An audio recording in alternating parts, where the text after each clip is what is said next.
और हमारा आज का टॉपिक है सॉल्यूशन।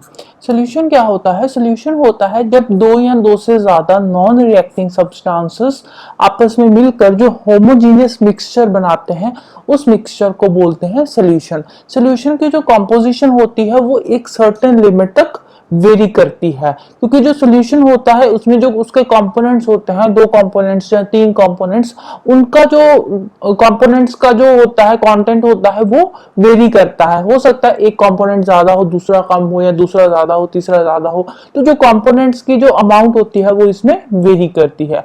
अब कुछ सॉल्यूशन होते हैं जिसमें दो कंपोनेंट्स होते हैं। जिन सॉल्यूशंस में दो कंपोनेंट्स होते हैं उन सॉल्यूशन को बोलते हैं binary solution. For example sodium chloride in water. जब वाटर में सोडियम क्लोराइड मिक्स होगा वो वाला जो सॉल्यूशन होता है उसको बोलते हैं बाइनरी सॉल्यूशन। या फिर सिंपल आप बात कर लो सॉल्ट और वाटर का सॉल्यूशन या शुगर और वाटर का सॉल्यूशन जो है वो बाइनरी सॉल्यूशन है। सिमिलरली जब सॉल्यूशन में तीन कंपोनेंट्स होते हैं तो उस सॉल्यूशन को बोलते हैं ternary solution. For example sodium chloride, potassium chloride in water. Water में जब सोडियम क्लोराइड और पोटेशियम क्लोराइड दोनों चीजें मिक्स है तो वो सॉल्यूशन क्या हो गया? Ternary solution. In simple language अगर हम कोई सिंपल एग्जांपल लें तो उसमें क्या हो जाएगा? वाटर में आप शुगर भी मिक्स कर रहे हो और सॉल्ट भी मिक्स कर रहे हो तो वो सॉल्यूशन क्या होगा? वो टर्नरी सॉल्यूशन हो जाएगा। बाइनरी सॉल्यूशन जो होता है, बाइनरी सॉल्यूशन में दो कंपोनेंट्स होते हैं, एक होता है सॉल्यूट और एक होता है सॉल्वेंट। अब जो सॉल्यूशन होता है, सॉल्यूशन में एक कंपोनेंट स्मॉलर प्रोपोर्शन में होता है और एक ज्यादा प्रोपोर्शन में होता है। और सॉल्यूशन में जो कंपोनेंट स्मॉलर प्रोपोर्शन में होता है उस कंपोनेंट को बोलते हैं सॉल्यूट, और जो कंपोनेंट एक्सेस में होता है उसको बोलते हैं solvent. For example binary solution की बात करें, अगर हम बाइनरी सॉल्यूशन में हम ले रहे हैं एग्जांपल शुगर एंड वाटर की। शुगर एंड वाटर की बात करें तो इसमें जो शुगर होगा, शुगर क्या होगा? शुगर लेस क्वांटिटी में होगा, ठीक है, स्मॉल अमाउंट में होगा। और वाटर क्या है? वाटर ज्यादा क्वांटिटी में होगा, ज्यादा अमाउंट में होगा। तो इस सॉल्यूशन में जो शुगर है, शुगर क्या है? शुगर सॉल्यूट है और वाटर जो है वो क्या है? सॉल्वेंट है।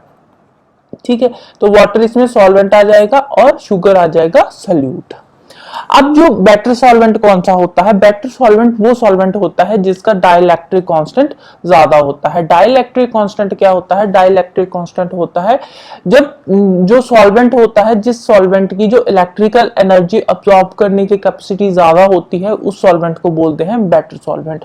जो वाटर है, वाटर यूनिवर्सल सॉल्वेंट है। वाटर को यूनिवर्सल सॉल्वेंट क्यों बोलते हैं? क्योंकि इसका डाइलेक्ट्रिक कांस्टेंट ज्यादा है, इलेक्ट्रिक एनर्जी जो है वो ज्यादा स्टोर करता है वाटर।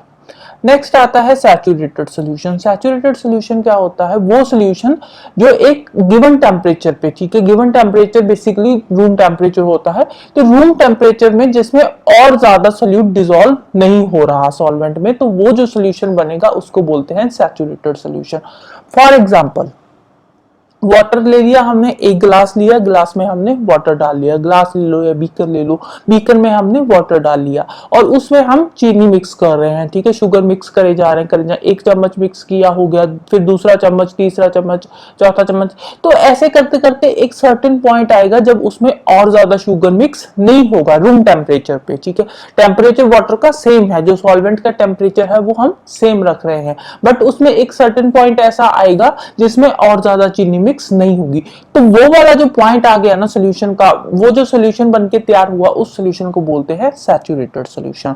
अनसैचुरेटेड सॉल्यूशन क्या होता है? अनसैचुरेटेड सॉल्यूशन होता है जिसमें और ज्यादा सॉल्यूट डिसॉल्व हो सकता है। सेम एग्जांपल हम लेते हैं, बीकर में हमने पानी लिया, उसमें एक चम्मच चीनी मिक्स कर दी और उसके बाद वो वाला जो सॉल्यूशन है वो अनसैचुरेटेड सॉल्यूशन है। रीजन बीइंग कि उसमें और ज्यादा चीनी मिक्स हो सकती है बट हमने मिक्स करी नहीं, तो वो क्या है? वो अनसैचुरेटेड सॉल्यूशन है एट अ गिवन टेम्परेचर, ठीक है। टेम्परेचर इसमें हम नॉर्मली लेते हैं, रूम टेम्परेचर लेते हैं। फिर एक आता है super saturated solution. Super saturated solution क्या होता है? हमने एक पर्टिकुलर टेम्परेचर लिया रूम टेम्परेचर में, ठीक है, बीकर में हमने पानी लिया, उसमें चीनी मिक्स कर दी। चीनी मिक्स कर रहे हैं, एक चम्मच, दो चम्मच, तीन चम्मच, तो एक सर्टेन पॉइंट पे जाकर वो क्या हो जाएगा? सैचुरेटेड सॉल्यूशन बन जाएगा। उसके बाद हम क्या करेंगे? वो वाला जो मिक्सचर है उसको हम गर्म करेंगे।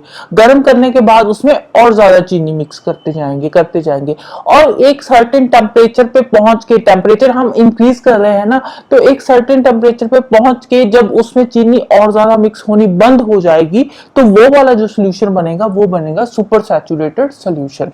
फॉर एग्जाम्पल कन्फेक्शनरी की शॉप पे जो शुगर सिरप होता है वो क्या होता है, वो सुपर सैचुरेटेड सोल्यूशन होता है, या हनी होता है सुपर सैचुरेटेड सोल्यूशन होता है, क्योंकि उसमें और ज्यादा शुगर सॉल्ट कुछ भी मिक्स नहीं हो सकता, उसका जो सैचुरेशन पॉइंट है वो पहुंच चुका, सुपर सैचुरेटेड पॉइंट आ गया है उसका, मतलब कि हमने टेम्परेचर इंक्रीज करके भी मैक्सिमम उसमें जो चीज हम मिक्स कर रहे हैं, सोल्यूट मिक्स कर रहे हैं, वो सोल्यूट और ज्यादा मिक्स नहीं हो रहा, तो वो जो सोल्यूशन है वो सुपर सैचुरेटेड बन जाएगा। फिर नेक्स्ट आता है डिल्यूट सोल्यूशन। डिल्यूट सोल्यूशन क्या होता है, जब सोल्यूशन में जो सोल्यूट का अमाउंट है वो सॉल्वेंट के मास के कंपैरेटिवली बहुत ही स्मॉल होता है, सोल्यूट का अमाउंट सॉल्वेंट के कंपैरेटिवली बहुत ही कम है, तो वो वाला जो सोल्यूशन होता है वो डिल्यूट सोल्यूशन होता है।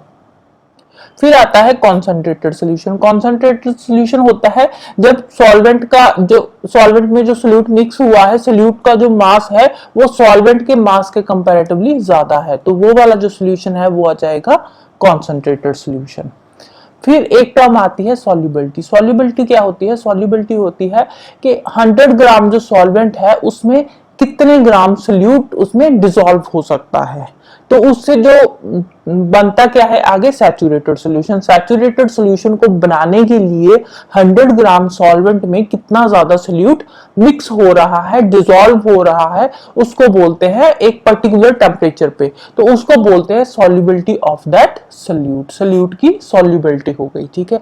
सोल्यूट की सॉल्युबिलिटी क्या थी कि सैचुरेटेड सॉल्यूशन बनाने के लिए गिवन टेम्परेचर पे 100 ग्राम सॉल्वेंट में कितने ग्राम सोल्यूट मिक्स हो रहा है, डिसॉल्व हो रहा है, उसको बोलते हैं सॉल्युबिलिटी ऑफ दैट सोल्यूट। जो सॉल्युबिलिटी होती है सब्सटेंस की वो डिपेंड करती है सोल्यूट के नेचर पे, सॉल्वेंट के नेचर पे, टेम्परेचर पे और प्रेशर पे। और जो सब्सटेंस की सॉल्युबिलिटी है वो टेम्परेचर इंक्रीज होने से कंटिन्यूसली इंक्रीज होती रहती है, तो जो ये कंटिन्यूसली इंक्रीज होती है, टेम्परेचर इंक्रीज होने से सॉल्वेंट की जो सॉल्युबिलिटी है वो इंक्रीज होती है, इसको क्या बोलते हैं, इसको बोलते हैं एंडोथर्मिक डेसोल्यूशन, ठीक है। एंडोथर्मिक डेसोल्यूशन में क्या है कि टेम्परेचर इंक्रीज होने से सब्सटेंस की जो सॉल्युबिलिटी है वो इंक्रीज हो रही है। For example dissolution of sodium nitrate, potassium nitrate, sodium chloride, potassium chloride in water. Water में जो ये डिसॉल्व हो रहे हैं ये एक एंडोथर्मिक प्रोसेस है, क्यों, क्योंकि टेम्परेचर इंक्रीज होने से इनकी जो सॉल्युबिलिटी है वो इंक्रीज हो रही है। फिर आता है एक एक्सोथर्मिक। एक्सोथर्मिक डिसोल्यूशन क्या होता है, इसमें होता है टेम्परेचर इंक्रीज होने से सब्सटेंस की जो सॉल्युबिलिटी है ना वो डिक्रीज हो रही है। जैसे टेम्परेचर इंक्रीज होता है तो सब्सटेंस की सॉल्युबिलिटी डिक्रीज होती है, तो ये वाली जो डिसोल्यूशन है इसको बोलते हैं exothermic dissolution. For example solubility of cerium sulphate, lithium carbonate, sodium carbonate monohydrate, इन सब की जो सॉल्युबिलिटी है ना सॉल्वेंट में ये डिक्रीज होती है विद इंक्रीज इन टेम्परेचर। और जो सॉल्युबिलिटी है सोडियम सल्फेट डेकाहाइड्रेट की, इसकी सॉल्युबिलिटी पहले तो इंक्रीज होती है अप टू 32.4 डिग्री सेल्सियस और उसके बाद इसकी सॉल्युबिलिटी डिक्रीज होनी शुरू हो जाती है। तो इसीलिए ये वाला जो 32.4 डिग्री सेल्सियस वाला टेम्परेचर है इसको क्या बोला जाता है, इसको बोला जाता है ट्रांजिशन टेम्परेचर। अगर हम गैसेस की बात करें तो गैसेस की जो सॉल्युबिलिटी है ये भी टेम्परेचर इंक्रीज होने से डिक्रीज होती है।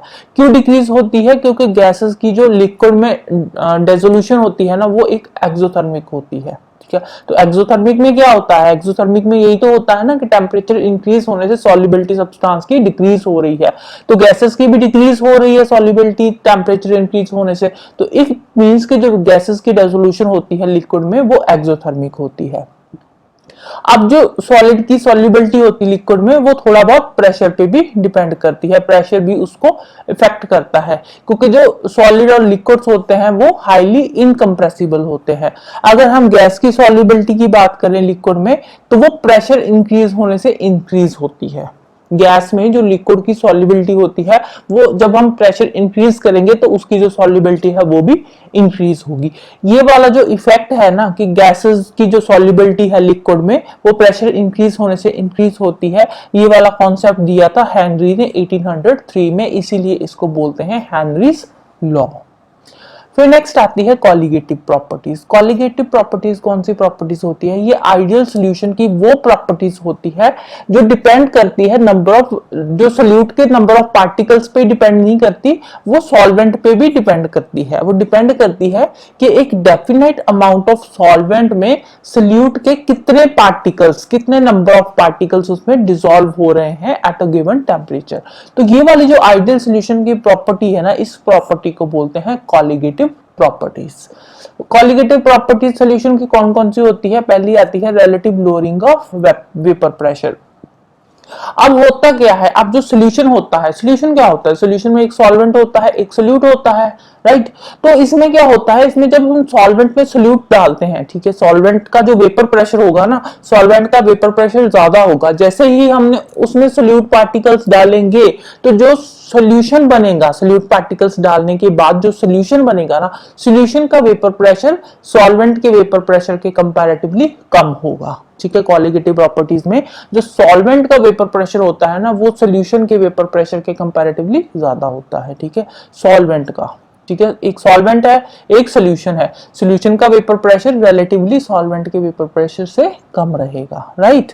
फिर नेक्स्ट आता है ऑस्मोटिक प्रेशर। ऑस्मोटिक प्रेशर में क्या होता है, इसमें हम देखो सपोज एक हम ऐसे कोई भी ट्यूब ले लेंगे, ठीक है, इसमें हम सेंटर में रख देंगे, ये एक ट्यूब है, इसमें हम सेंटर में यहाँ पे रख देंगे सेमी परमिएबल मेम्ब्रेन, ठीक है। इसके एक साइड तो हम यहाँ पे डाल देंगे सोल्यूट और एक साइड डाल देंगे सॉल्वेंट, ठीक है। सपोज ये वाला जो है ये है सॉल्वेंट और इस साइड क्या आ गया, इस साइड आ गया हमारा सोल्यूट, ठीक है। तो हम क्या करेंगे, यहां तक ये सोल्यूट का लेवल है, यहां तक सॉल्वेंट का लेवल है, ठीक है। जैसे ही हम सोल्यूट पे प्रेशर डालेंगे, ठीक है, सोल्यूट वाली साइड पे जैसे ही हम प्रेशर डालेंगे तो जो सॉल्वेंट का लेवल है ना, इस साइड सॉल्वेंट का लेवल इंक्रीज हो जाएगा। और जैसे ही हम ये प्रेशर रिलीज करेंगे, हटा देंगे सोल्यूट वाली साइड से प्रेशर, तो जो सॉल्वेंट का लेवल है वो सोल्यूट और सॉल्वेंट का इक्वल हो जाएगा, दोनों का लेवल, ठीक है। तो इससे क्या पता चलता है, इससे पता चलता है कि जब हम सॉल्वेंट से प्रेशर रिलीज करते हैं, सॉरी सोल्यूट से जब हम प्रेशर रिलीज करते हैं, हटाते हैं, तो ये वाला जो सॉल्वेंट है ना, ये सेमी परमिएबल मेम्ब्रेन के थ्रू सोल्यूट वाली साइड आ जाता है। जैसे ही हम इसमें प्रेशर डालते हैं तो इसमें से जो सॉल्वेंट है वो दूसरी साइड चला जाता है, इसीलिए जो सॉल्वेंट का लेवल बढ़ जाता है और सोल्यूट का कम हो जाता है। तो मतलब कि सेमी परमिएबल मेम्ब्रेन के थ्रू जो सॉल्वेंट है वो इधर उधर मूव कर रहा है। ऑस्मोसिस में भी तो यही होता है ना कि movement of liquid through a semi permeable membrane, तो यही ऑस्मोटिक प्रेशर में यहाँ पे आता है। फिर थर्ड आता है एलिवेशन ऑफ बॉइलिंग पॉइंट। इसका भी सेम वही कॉन्सेप्ट है, जो सॉल्यूशन का बॉइलिंग पॉइंट है वो ज्यादा होगा कंपैरेटिवली सॉल्वेंट के बॉइलिंग पॉइंट के, ठीक है। सॉल्वेंट का बॉइलिंग पॉइंट कम होगा, जैसे ही हम उसमें सोल्यूट के पार्टिकल्स डालेंगे तो वो सॉल्यूशन का जो बॉइलिंग पॉइंट है वो ज्यादा होगा। Depression in freezing point, same बात आ गई, जो सॉल्वेंट का फ्रीजिंग पॉइंट है वो अलग होगा और सॉल्यूशन का फ्रीजिंग पॉइंट अलग होगा, दोनों में जो डिफरेंस आता है उसको बोलते हैं डिप्रेशन इन फ्रीजिंग पॉइंट। अब ये वाली जो प्रॉपर्टीज है ना, ये सोल्यूट के नेचर पे डिपेंड नहीं करती, कॉलिगेटिव प्रॉपर्टीज सोल्यूट के नेचर पे डिपेंड नहीं करती। फिर आती है semi permeable membrane. Semi permeable membrane कौन सी मेम्ब्रेन होती है? सेमी परमिएबल मेम्ब्रेन होती है जो सॉल्वेंट मॉलिक्यूल्स की मूवमेंट को अलाउ करती है, जिसके थ्रू सॉल्वेंट मॉलिक्यूल्स की मूवमेंट होती है, उसको बोलते हैं सेमी परमिएबल मेम्ब्रेन। अब कुछ semi permeable membrane natural occurring होती है, कुछ केमिकली जो बनाई जाती है, chemically prepared semi permeable membrane होती है। Natural occurring semi permeable membrane में आ गया parchment, cellophane, bladder of goat and pig. जो एनिमल स्किन होती है तो वो क्या है, वो naturally occurring semi permeable membrane है। केमिकली प्रिपेयर्ड कौन सी हो गई, जैसे कि फॉर एग्जांपल जब हम पोटेशियम फेरोसाइनेट और कॉपर सल्फेट का सॉल्यूशन लेंगे, उन दोनों को एक पोरस पॉट में मिक्स करेंगे। पोरस पॉट कौन सा होगा, जो मिट्टी वाला वो बर्तन होता है, उसमें जब हम उन दोनों को मिक्स करेंगे तो कॉपर फेरोसाइनेट के प्रेसिपिटेट बन जाएंगे। कॉपर फेरोसाइनेट के जो प्रेसिपिटेट होंगे वो पोरस पॉट के जो पोर्स होते हैं ना बीच में छोटे छोटे, उन पोर्स में फिल हो जाएंगे। तो उन पोर्स में फिल होकर वो एक्ट करेंगे as a semi permeable membrane, right. So that's all about today. बाकी की जो टर्म्स सॉल्यूशन से रिलेटेड वो हम नेक्स्ट लेक्चर में डिस्कस करेंगे। तो जाने से पहले वीडियो को लाइक कर देना, शेयर कर देना और चैनल को सब्सक्राइब कर लेना। Thank you, bye bye and have a nice day.